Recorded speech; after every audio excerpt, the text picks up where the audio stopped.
नमस्कार साथियों, मैं विकास कुमार आप सभी को स्ट्राइट साइन क्लासेस में तहे दिल से स्वागत करता हूं। तो आज हम आपके लिए लेकर आए हैं विज्ञान का मॉडल सेट 4 और ये दोस्तों बहुत ही वीवीआई मॉडल सेट है।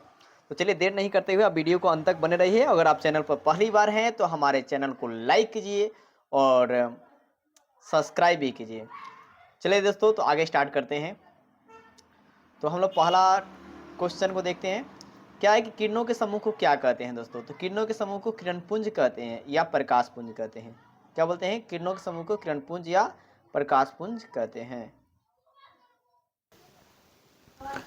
तो आगे देखते हैं, वाहनों के साइड मिरर में दोस्तों है क्या कि समतल दर्पण का उपयोग नहीं किया जाता है, क्योंकि उत्तल दर्पण से इसका प्रतिबिंब, मतलब उत्तल दर्पण का उपयोग करते हैं क्योंकि उत्तल दर्पण का दृष्टि क्षेत्र ना वो बड़ा होता है। उत्तल दर्पण का दृष्टि क्षेत्र क्या होता है? बड़ा होता है और साथ ही प्रतिबिंब जो है ना आभासी और सीधा बनता है। सड़कों किनारे लगे लैंप जो है परावर्तक सतह पर, उसमें कौन से दर्पण लगा होते हैं? तो उत्तल होता है। कौन सा होता है? उत्तल दर्पण होता है। ठीक है, तो परावर्तक सतह किसका होता है? उत्तल दर्पण का। तो उत्तल दर्पण का दो, एक वाहनों के साइड मिरर में और एक सड़कों पर परावर्तक सतह के रूप में। अब है यहाँ पर ए और बी सी आपके किरण दिए गए हैं और इसमें बताया गया है कि आपतन कोण के बराबर होता है। तो प्रकाश का वेग न्यूनतम किस में होगा? प्रकाश का वेग न्यूनतम जो है वो किस में होगा? तो दोस्तों जिसमें एंगल छोटा बनेगा उसमें न्यूनतम होगा। तो उत्तर नंबर आपका क्या हो जाएगा? ए वाला हो जाएगा। ठीक है, अब यहाँ पर है कि मानव कोई सेंटीमीटर 25 सेंटीमीटर नहीं देख पाता है, तो उसकी मांसपेशी या फोकस की न्यूनतम दूरी कितनी होगी? ठीक है, जब वो 25 पर नहीं देख पाता है तो उसका जो है ना 50 सेंटीमीटर से कम कम कर सकता है। उसका जो फोकस दूरी हो कितना होगा? 50 सेंटीमीटर से कम। अब आगे है, जो नेत्र निकट रखी वस्तु को नहीं देख पाता है उसे क्या कहते हैं? तो निकट की वस्तु नहीं देखेगी तो उससे बोलेंगे दूरदृष्टि दोष। क्यों? दूरदृष्टि में निकट की वस्तु नहीं दिखती है और दूर की दिखती है। जो दृष्टि दोष होता है वो दिख जाता है, उसका अपोजिट नहीं दिखता है। ये कल भी बताया था आपको। अब है, एक कूलम आवेश पर कितना होता है? ये भी कल हुआ था दोस्तों। तो एक कूलम आवेश में इलेक्ट्रॉन की संख्या पूछ रहा है दोस्तों। तो संख्या पूछेगा ना तो ये होगा 6.25 इंटू 10 के पावर 18। ये कैसे आता है? तो इसका फॉर्मूला होता है N इक्वल टू क्यू बटा ई। क्यू का मान 1 कूलम रख दीजिएगा और ई का मान होता है 1.6 10 के पावर 19 कूलम। आप भाग देंगे तो आपको आ जाएगा 6.25 गुना 10 के पावर 18। वाहनों में कौन से ईंधन का उपयोग नहीं होता है? तो वाहनों में किस ईंधन का उपयोग जो है दोस्तों नहीं होता है? तो सिंपल, पानी का उपयोग नहीं करते हैं। अगर पानी का उपयोग होता है तो आसानी से हम चलाते हैं। किसी संकाय बैटरी में अधिक सेलों के संयोजन को क्या कहते हैं? तो अधिक सेलों के संयोजन को आप याद रखिएगा दोस्तों, अधिक सेलों के संयोजन को बैटरी कहते हैं। सेलों के संयोजन को बैटरी कहते हैं। अब यहाँ 3 को प्रतिरोध दिया गया है, इसका तुल्य प्रतिरोध का समीकरण सही सा कौन सा है? तो इसका समीकरण जो है श्रेणी क्रम में है। तो श्रेणी क्रम का फॉर्मूला क्या आता है? R1 plus R2 plus R3। समांतर पूछा तब सी होता। अब देखिए दोस्तों क्या दिया है, बायोगैस में उपयोग में किसका नहीं होता है? तो बायोगैस में किसका उपयोग नहीं होता है? बड़े बड़े उद्योगों में बायोगैस का उपयोग नहीं करते हैं। ऊर्जा के वैकल्पिक स्रोत में सबसे सुलभ स्रोत कौन सा है? तो सबसे सुलभ मतलब अच्छा स्रोत जो है ऊर्जा का वो कौन सा होता है दोस्तों? कोयला और डीजल दिया है, फिर दिया है बायोगैस। तो कोयला और डीजल से बेहतर होते हैं बायोगैस। ठीक है, अब है, सौर कुकर में किसका उपयोग करते हैं? अवतल दर्पण का। सबसे अच्छा चालक कौन है? चांदी है। घरेलू विद्युत प्रतिवर्ती धारा का मान कितनी होती है? तो भारत में दोस्तों आप याद रखना, घरेलू विद्युत प्रतिवर्ती धारा के मान जो है वो आवृत्ति जो है वो 50 हर्ट्ज की होती है। कितने हैं? 50 हर्ट्ज की होती है। तो 50 हर्ट्ज इसमें से नहीं दिया है तो इनमें से क्या हो जाएगा? कोई नहीं। अब है, कौन सा कथन सही है? तो यहाँ पर आपको कैसे पता था दोस्तों? देखिए, एम्पियर किसका मात्रक है? विद्युत धारा का। आवेश का मात्रक होता है कूलाम और समय का मात्रक सेकंड इन टाइम। तो आई बराबर क्यू बाई टी होता है, यानी कि ए नंबर उत्तर सही है। 5 ओम और 10 ओम के प्रतिरोध को श्रेणी क्रम में जोड़ा गया है, तो प्रतिरोध क्या होगा तब? 50-10। तो 50-10 कितना था? 60। श्रेणी क्रम में सीधा जोड़ते हैं और समांतर क्रम का था ना तो 1/50 प्लस 1/10 करते हैं। यदि उत्तल दर्पण की वक्रता त्रिज्या 20 सेंटीमीटर है तो उसकी फोकस दूरी क्या होगी? तो 1/r/2 होता है, तो आधा कर दीजिए 10 सेंटीमीटर होगा। जरा दृष्टि दोष में क्या कौन सा लेंस लगाते हैं, द्विफोक्सी लेंस या बाइफोकल लेंस। अब है संपीड़ित प्राकृतिक गैस कौन सी है, तो सीएनजी को कहते हैं। कंप्रेस्ड नेचुरल गैस को हिंदी में बोलते हैं संपीड़ित प्राकृतिक गैस। बायोगैस ईंधन का स्रोत कौन सा नहीं है, तो बायोगैस ईंधन का स्रोत जो है वो कौन सा नहीं है, तो आप क्या रखेंगे दोस्तों, कौन सा नहीं है, तो वो आपका गोबर गैस क्या है, तो नहीं है। फिर है कि फ्यूज तार की विशेषता कौन सी नहीं है। फ्यूज तार जो होता है, फ्यूज तार, उसका विशेषता इसमें कौन सा आपको ये बताना है कि नहीं होता है। तो 220 वोल्ट पर 10 एम्पियर का अनुपात फ्यूज पर क्या होता है, नहीं होता है। उसका प्रतिरोधकता उच्च होता है, ये बात सही है। गलनांक न्यूनतम होती है, सही बात है। और घरों में 220 वोल्ट 5 एम्पियर का हम लोग विद्युत फ्यूज का व्यवहार करते हैं, 10 एम्पियर का नहीं करते हैं। तो ये आंसर नंबर आपका हो जाएगा डी। अब आगे देखिए, वाट घंटा किस भौतिक राशि का मात्रक है। वाट घंटा, ठीक है, यहाँ पे क्या है, वाट घंटा। तो शक्ति का मात्रक वाट, समय का मात्रक घंटा। तो दोस्तों देखिए, यहाँ पर विद्युत ऊर्जा का फॉर्मूला था डब्ल्यू बराबर पी टी। तो पी टी का मतलब वाट हो गया और इसका क्या हो गया, घंटा हो गया, यानी कि इसका हो गया विद्युत ऊर्जा का हो गया, वाट घंटा विद्युत ऊर्जा का। अब है सल्फ्यूरिक अम्ल का रासायनिक सूत्र कहते हैं H2SO4, और ये दोस्तों ओलियम का है। अब यहाँ पे Na2SO4 BSL4, फिर BSL4 प्लस NaCl बन गया है, तो ये कौन सा विक्रिया है। देखिए दोस्तों, इसमें क्या होगा कि इसमें दो कंपाउंड आयनों का आदान प्रदान करेंगे। देखिए यहाँ पर SO4 था, वहाँ पे BSO4 आ गया है, और यहाँ पर जहाँ BaCl2 था वहाँ पे NaCl2 आ गया, तो यहाँ पर आयनों का आदान प्रदान होते हैं, उसे बोलते हैं द्विविस्थापन विक्रिया। दो को अपने आसपास लेन देन करेंगे। अब यहाँ पर आपको बताना है कि कपर का क्या हो रहा है, तो कपर मिल रहा है दोस्तों। कपर जब मिलेगा तो कपर का ऑक्सीकरण होगा, कपर मिलेगा तो क्या होगा, कपर का ऑक्सीकरण हो जाएगी। बुझा हुआ चूना का सूत्र क्या होता है, तो याद रखिएगा, बुझा हुआ चूना का सूत्र होता है ना, वो CaOH का होल ट्वाइस होता है, ठीक है। कैल्शियम डाइहाइड्राइड भी कहते हैं। अब कली चूना पूछता तो ये होता CaO, अब बिना बुझा हुआ भी कहता तो CaO। अमोनियम क्लोराइड का जलीय विलयन कैसा होता है, तो अमोनियम क्लोराइड का जो जलीय विलयन है वो कैसा होता है, तो अमोनियम क्लोराइड जलीय विलयन अम्लीय होता है। चिट्टी के रंग में कौन सा अम्ल होता है, मेथेनोइक अम्ल, ये नहीं रहेगा, आंसर नंबर सी का दोस्तों, ठीक है, मेथेनोइक अम्ल। और ये नहीं रहेगा तो क्या मानेंगे, HCOOH, इसको बोलेंगे फार्मिक अम्ल। अब है किसका पीएच मान विलयन में सबसे अधिक अम्लीय कौन होगा, तो एक वाला ज़्यादा अम्लीय होगा। नीलत होता क्या होता है, CuSO4 × 5H2O। Plaster of Paris का रासायनिक नाम क्या है, calcium sulphate monohydrate, calcium sulphate, ठीक है। तो प्लास्टर ऑफ पेरिस क्या होता है, CuSO4 का whole twice into half H2, यानी कि अर्थ हाइड्रेट हो जाएगा, ठीक है, क्या हो जाएगा, अर्ध हाइड्रेट। आंसर नंबर क्या होगा, डी हो जाएगा। 32 का दोस्तों क्या हो जाएगा, डी। अब है कौन सा लवण है, तो दोस्तों K2SO4 क्या है, लवण। ये नहीं देता ना, कभी कभी आपको NaCl देता है कि कौन सा लवण है, तो NaCl या K2SO4 ज़्यादा ये देता है। सबसे कम अभिक्रियाशील धातु कौन सा है, तो सबसे कम इसमें अभिक्रियाशील धातु आपको बताने हैं। तो सबसे कम अभिक्रियाशील जो धातु है, आप याद रखना, वो जो है आपका जिंक होता है इसमें। अधातु कमरे के ताप पर द्रव कौन होता है, तो द्रव जो है ना ब्रोमीन होता है। और धातु पूछेगा तो पारा या मरकरी होता है।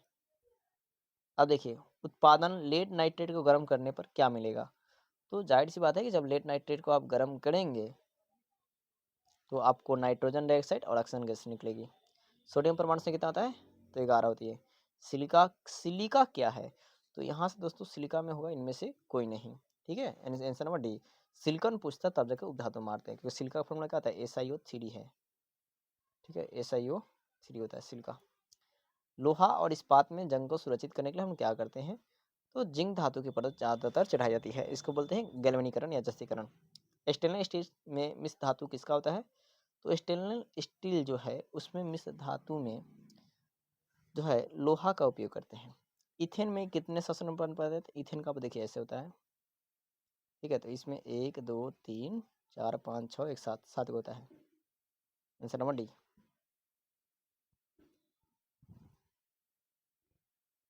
अब है सी, फ्लूरेनिसाट का आकृति कैसा होता है, तो फुटबॉल का, ये कार्बन के अपरूप का उदाहरण है। कार्बन का अपरूप 2 होते हैं, 3 होते हैं, एक हीरा होता है, ठीक है, एक ग्रेफाइट होता है और एक तीसरा फ्लोरीन होता है।